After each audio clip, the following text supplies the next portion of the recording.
조기선의 마케팅 읽어주는 시간.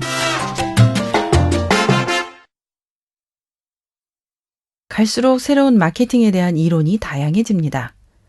SNS 마케팅, 감성 마케팅, 컬러 마케팅, 노이즈 마케팅, VIP 마케팅, 게릴라 마케팅 등등등 시대에 따라 변화에 따라 새로운 마케팅 기법들이 대두됩니다.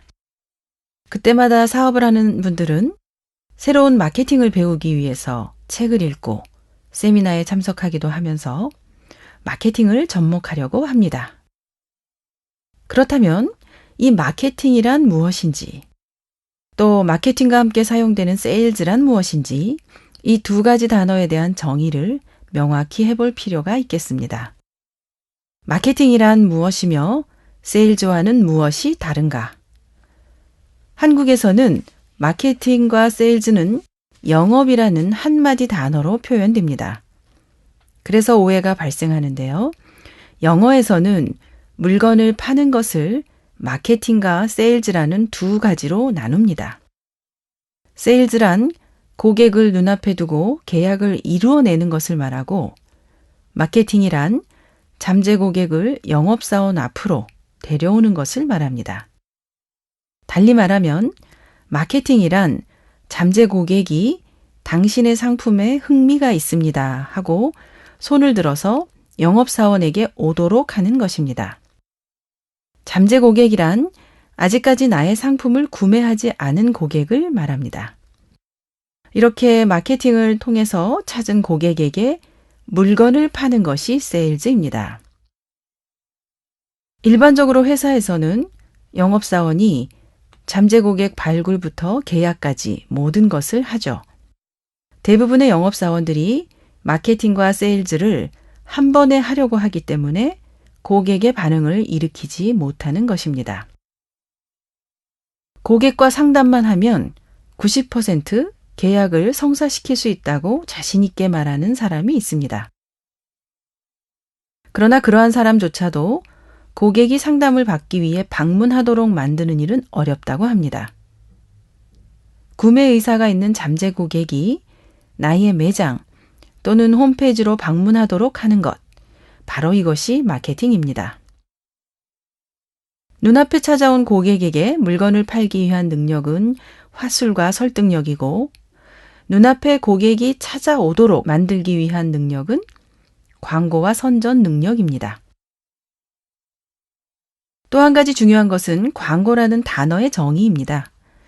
보통 광고라면 신문, TV, 라디오, 잡지 등 대중매체를 생각하실지 모르겠지만, 대기업이나 어느 정도 규모의 기업이 아니라면 이러한 대중매체를 통해 광고를 낸다 해도 효과를 기대하기는 매우 어렵습니다. 더군다나 요즘처럼 광고 매체가 다양해지고 광고에 대한 불신이 높은 사회에서 광고 대비 효과를 기대하기란 매우 어려운 현실입니다.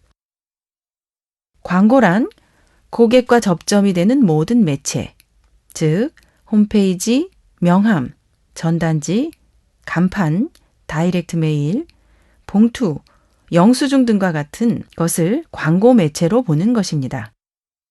고객은 가만히 기다리면 모이지 않습니다. 고객을 모으기 위해 무언가를 해야 하는데 크게 두 가지로 나눌 수 있습니다. 영업사원을 고용할 것인가, 아니면 광고 선전으로 고객을 모을 것인가. 모든 회사가 영업사원을 고용할 때 신중히 결정합니다. 영업일지를 작성하고 실적이 나쁘면 교육도 합니다. 수개월이 지나도 실적이 개선되지 않으면 해고하기도 합니다. 광고도 마찬가지죠. 광고 효과가 낮은 경우라면 개선하고, 그렇지 않으면 중단해야 합니다. 광고 역시 영업사원의 경우와 마찬가지로 효과를 측정할 수 있는 능력을 향상시켜야 합니다. 그런데 광고의 효과 측정이 거의 이루어지지 않는 실정이죠. 광고 효과를 정확하게 측정할 수 있다면 광고를 집행한 날부터 고객의 반응을 통해 몇 명의 고객이 모이는지 예측할 수 있게 됩니다. 그러면 어떤 광고가 효과가 있는지 직감적으로 알게 되죠. 또 효과가 없는 광고는 중지하고 남은 자금을 효과적인 곳에 돌릴 수 있기 때문에 광고의 투자 효과를 올릴 수 있습니다. 마케팅을 통해 고객을 모으고 이렇게 확보된 고객에게 물건을 파는 것. 마케팅과 세일즈를 구별하는 것이 효과적인 시대입니다. 더 많은 마케팅 사례를 보고 싶으신 분은 인터넷에서 비즈노를 검색해 보세요. 다양한 업종과 규모별로 마케팅 성공 사례를 소개하고 있습니다. 지금까지 마케팅 읽어주는 여자 조기선이었습니다.